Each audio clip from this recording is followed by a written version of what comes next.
Oke, pembahasan berikutnya, pembahasan soal nomor 16 sampai soal nomor 20. Oke, soal di nomor 16 disajikan persamaan garis.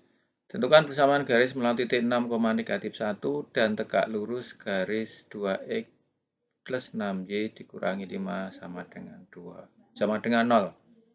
Nah, tegak lurus itu saya ulangi lagi mengingat materi di kelas 8. Jadi dulu ada kata-kata sejajar. Jadi ada kata sejajar. Sejajar syaratnya apa? Yaitu sejajar gradinya. Syaratnya apa? Kalau miringnya sama. Jadi ada dua garis dikatakan sejajar kalau miringnya sama. Nah, kemiringan di dalam matematika namanya gradien. Nah, notasinya huruf M. Jadi garis dikatakan sejajar kalau gradiennya sama. Itu dulu konsepnya. Nah, sekarang kalau tegak lurus. Kalau garis dikatakan tegak lurus bagaimana? Nah, konsepnya waktu di kelas 8, kedua gradiennya kalau dikalikan tuh nilainya negatif 1. Itu dulu. Jadi garis dikatakan sejajar, miringnya sama, atau gradiennya nilainya sama, notasinya M. M1 sama dengan M2. Tegak lurus itu syaratnya kalau kedua gradiennya dikalikan negatif 1. Lebih mudahnya lagi begini, kalau gradien garis pertama 2/3 dikali berapa biar ini nilainya negatif 1. Maka di sini harus min 3/2. Artinya, garis dikatakan kalau tegak lurus apa? Gradien itu terbalik. Jadi kalau ini 2/3, ini 3/2. Ini positif, ini negatif. Mengapa? Biar nilainya negatif 1. Nah, konsep garis tegak lurus tadi adalah gradiennya saling berkebalikan dan berlawanan tanda. Itu konsep yang harus anak pahami. Kalau sejajar nggak ada masalah, sama. Nah, gradien, kalau sini ada soal begini, 2x ditambah 6y dikurangi 5 sama dengan 0. Nah, gradien itu sekali lagi kalau persamaan garis melibatkan huruf. Jadi hanya melibatkan variabel. Artinya melibatkan x sama y. Nah, 2x dan 6y ini saya sederhanakan. Saya bagi 2. Maka ini jadi x ditambah 3y dikurangi 5/2 sama dengan 0. Maka gradien sekali lagi yang kita cermati hanya ini x ditambah 3y. Jadi yang kita pahami hanya ini, yang kita cermati. Jadi gradien garis itu hanya ini, karena di sini jawabannya dalam bentuk persamaan garis yang setipe. Kalau sejajar sama, berarti nanti dicari yang seperti ini kalau sejajar. Nah, itu ada di option A sama B. Kalau tegak lurus bagaimana? Nah, sekarang kita mencoba kalau di situ tegak lurus. Di sini kan syaratnya tegak lurus. Nah, kalau tegak lurus bagaimana? Langkah pertama yang anak-anak kerjakan, tulis dulu hurufnya. X sama Y. Kemudian tegak lurus bagaimana tadi? Oh, tegak lurus ternyata di sini tadi dibalik. Artinya angkanya ditukar. Ini 1, berarti ini jadi 3. Ini 1, ini 3, jadi 1. Itu ya. Atau Y, nanti silakan sama. Jadi, saya ulangi, karena tegak lurus berarti ditukar. Ini 1, jadi kalah 3, 3 ditukar 1. Kemudian ini positif, maka ini negatif. Jadi 3x min 3y. Maka yang seperti ini mana? Ada di option C sama D. Option A sama B salah. Nah, sekarang langkah berikutnya. Ada dua jawaban kemungkinan betul atau benar. Mencari yang paling benar. Nah, di situ di soal itu garisnya diketahui melalui titik ini. Jadi berarti 6, negatif 1. Artinya di sini apa? Oh, berarti X-nya bernilai 6, Y-nya bernilai negatif 1. Maka kita ambil dengan cara substitusi. Saya ambil yang option C. Itu ya. Option C bagaimana? Kita dulu tuh option C. 3x dikurangi Y dikurangi 17 sama dengan 0. Maka kita substitusi. X-nya diganti 6. 3 dikali 6 dikurangi Y. Y-nya negatif 1 dikurangi 17. Apakah ini 0? Ya, berarti 18 ditambah 1 dikurangi 17. Apakah ini 0? 18 tambah 1 ini 19. dikurangi 17. Apakah ini 0? Oh, ternyata ini salah. Kalau salah bagaimana? Maka jawabannya ada di option D. Jadi sekali lagi, konsep persamaan garis sejajar, syaratnya miringnya sama atau gradiennya sama. Di matematika notasinya huruf M. M1 sama dengan M2. Artinya miringnya sama. Tegak lurus, kedua gradiennya kalau dikalikan negatif 1. Oke, jadi berarti misalkan ada 2/3 biar menjadi negatif 1, berarti harus 3/2 min. Ternyata ini dibalik. Maka konsep tegak lurus itu kedua gradiennya saling berkebalikan dan berlawanan. Itu dulu konsepnya. Nah, di soal nomor 16 jawabannya setipe dengan soalnya 2x plus 6y. Maka kita sederhanakan. Sekali lagi gradien itu hanya melibatkan huruf x dan y. Maka yang saya perhatikan hanya x dan y. 2x ditambah 6y saya sederhanakan. Bagi 2 bisa x plus 3y. Kita tulis. Kalau sejajar, maka jawabannya adalah ini, ada di option A sama B. Tapi karena yang diminta tegak lurus, kita tulis dulu tadi huruf X dan huruf Y-nya dulu. Jadi X dan Y ditulis dulu, angkanya ditukar. Ini 1, ini 3, maka 3-nya jadi tukar 1. Jadi 3X min Y, itu ada di option C dan D. Kemudian, titik 6, negatif 1, X-nya 6, Y-nya min 1, substitusi. Boleh ke C, boleh ke D. Ternyata kalau saya substitusi ke option C, salah. Kalau bernilai salah, maka jawabannya di option D. Itu soal nomor 16. Sekarang soal nomor 17. Masih berkaitan dengan persamaan garis. Gambar grafik garis 2X. Jadi ada grafik 2X ditambah 3Y min 6 sama dengan 0.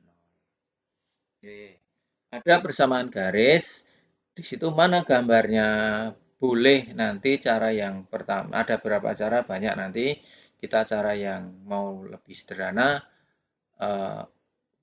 boleh, tapi kita cara lain dulu. Gradien, jadi gradien garis, kalau dalam bentuk persamaan itu adalah min A per B.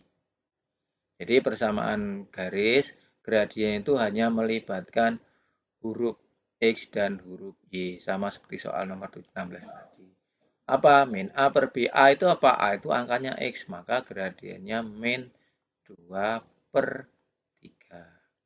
Kemudian kalau dikaitkan dengan gambar, jika gradiennya negatif, karena itu kan min di sana, maka gambarnya nanti miring ke kiri.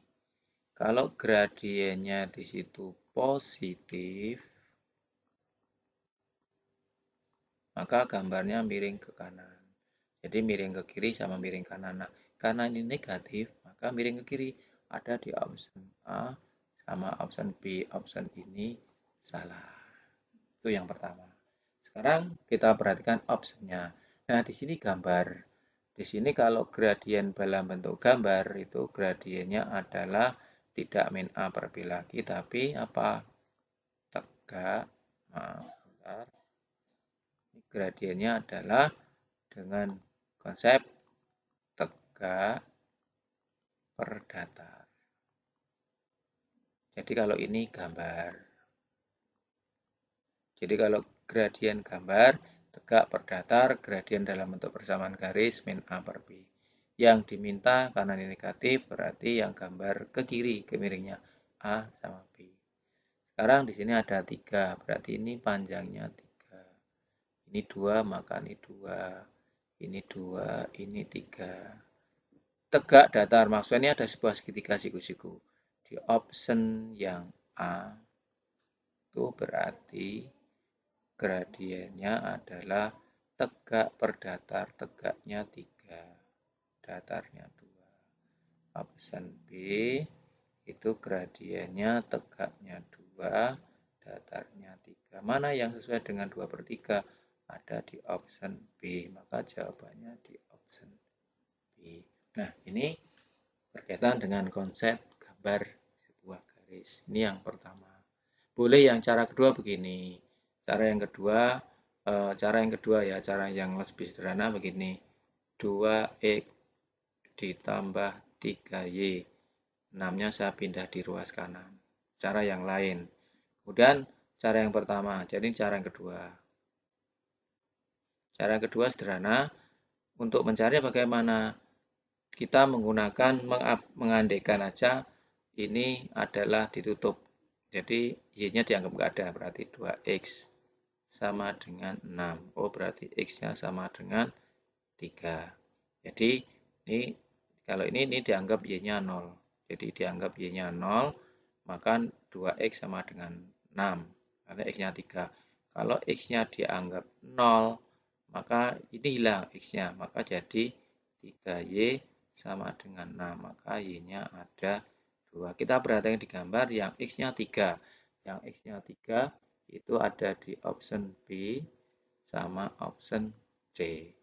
Di sini Y-nya 2. Yang 2 adalah di option B. Maka jawabannya ini adalah Y-nya 2, X-nya 3. Itu yang lebih cepat. Jadi lebih cepat tadi caranya yang kedua itu adalah 2X ditambah 3Y min 6, konstantanya dipindah ruas kanan. Nah, langkah berikutnya dengan menggunakan ditutup 3Y-nya dianggap hilang atau Y-nya 0, maka ini enggak ada. Maka jadi 2X ditambah 6, X-nya ketemu 3. Kemudian di option dilihat, yang X-nya 3 itu C sama B. Kemudian yang berikutnya, kalau X-nya enggak ada, ini ditutup. Jadi 2X-nya ditutup, dianggap enggak ada, nilainya jadi 3Y sama dengan 6. Oh, Y-nya 2. Maka yang 2 ada di option B. Jadi langsung aja option B. Kalau ini kan menggunakan konsep gradien. Kalau ini nggak perlu pakai, ini aljabar. Nah, ini cara yang lebih sederhana. Cara yang kedua ini lebih sederhana, tidak melibatkan kemiringan atau gambar kalau gradien, tetapi kalau ini aljabar. Garis memotong sumbu X, syaratnya Y-nya 0, maka dianggap ini nggak ada. Garis memotong sumbu Y, X-nya 0. Ini adalah konsep-konsep persamaan garis waktu di kelas 8. Nah, itu soal nomor 17. Kemudian soal nomor 18, luas gabungan bidang datar. Ini ada layang-layang sama jajar ginjang. Nah, maka luas layang-layang. Nah, ini anak-anak harus paham.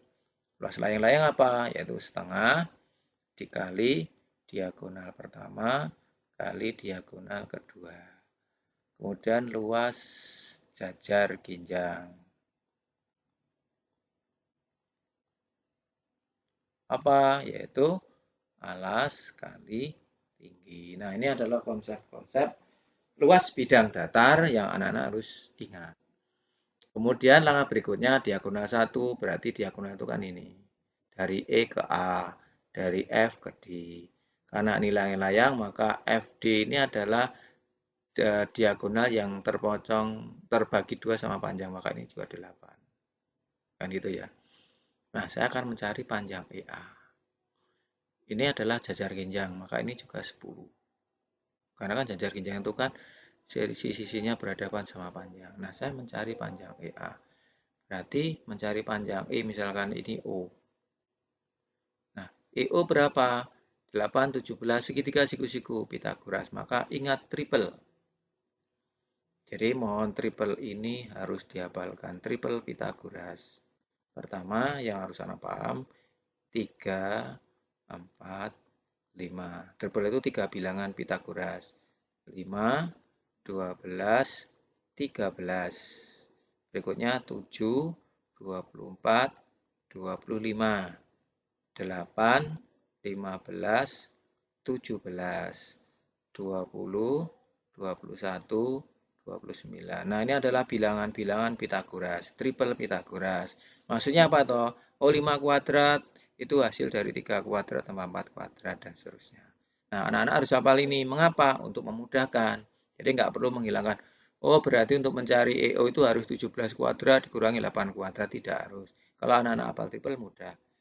8, 17. Lihat sini aja. 8, 17. Angkanya 1, 15. Maka di sini 15.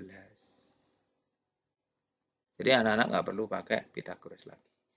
8, 10. Oh, nggak ada. Tetapi 8 dan 10 kan bisa kami dibagi 2. Disederhanakan. 10 dibagi 2, 5. 4 dibagi 2, 8 dibagi 2, 4. Maka ada 5, 4, satunya 3. Maka 3 dikalikan 2, taruh sini 6.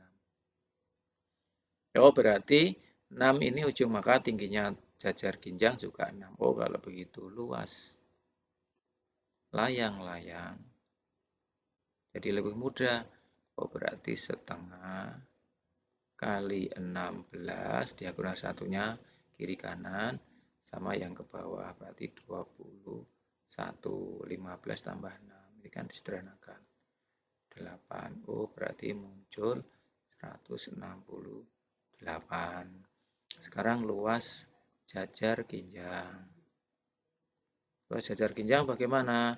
Alas kali tinggi. Alasnya 15 kali tingginya 6. Ada 90. Kemudian ini dijumlah. 2, 5, 8. Ada di option C. Nah, ini pembahasan soal berkaitan dengan luas bidang datar. Jadi sekali lagi, untuk luas-luas bidang datar mohon diingat kembali. Nah, ini soal nomor 18. Dan melibatkan triple.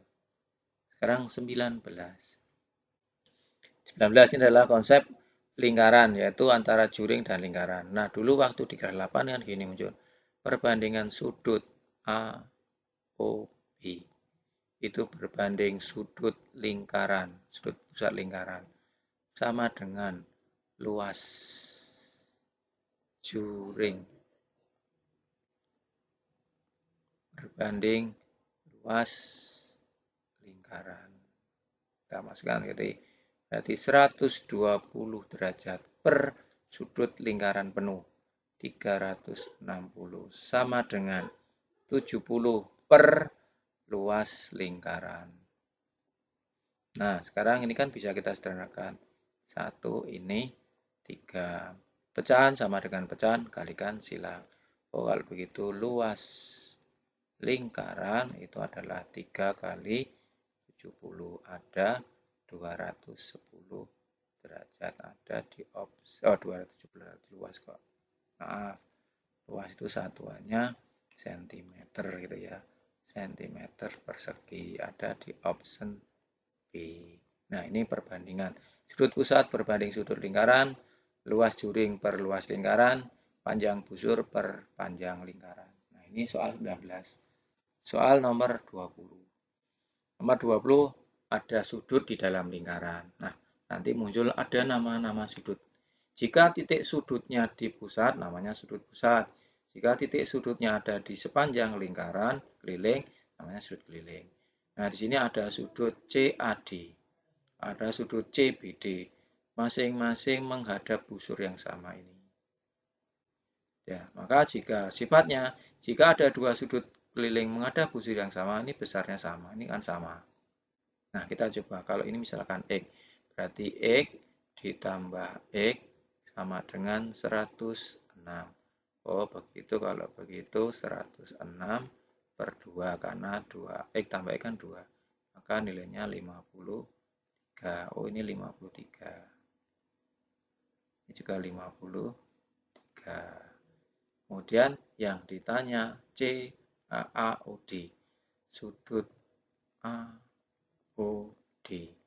Ini berapa? Kita nggak tahu. Nah, sudut AOD di sebelah sini. Yang di sini.